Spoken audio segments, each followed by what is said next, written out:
Under cover ఆ వ్యక్తి పెట్టెను తెరిచినప్పుడు అందులో ఉన్న తెల్లపొడి మొత్తం సిగార్లుగా మారిపోయిందని చూసి షాక్ కి లోనయ్యాడు. కానీ డ్రగ్ మాఫియా ఆ దృశ్యాన్ని చూసి అతన్ని బూతులు తిట్టలేదే కాదు, బాగానే నవ్వాడు. ఎందుకంటే అప్పటికే చుట్టూ పోలీసులతో నిండిపోయింది. పోలీసులు ఏదైనా అనుమానిస్తే అంతా రట్టు అవుతుందని తెలుసు. కానీ సమాచారం ఖచ్చితంగా తెలిసిన ఇన్స్పెక్టర్ కి మాత్రం విషయం అంత సులభంగా అనిపించలేదు. అతడు మొదట పెట్టెను తట్టాడు.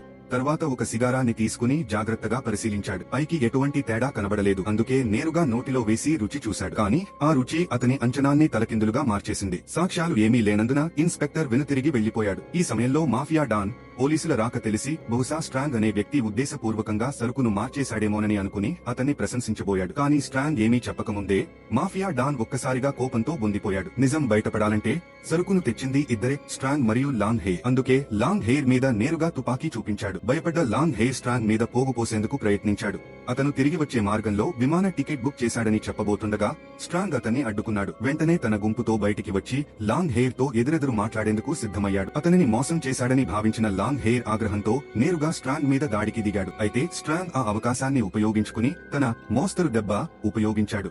ఒకేసారిగా దెబ్బ కొట్టి అతన్ని చంపేశాడు. చివరికి ఎటువంటి సాక్ష్యం లేకపోవడంతో స్ట్రాంగ్ గట్టిగా బతికిపోయాడు.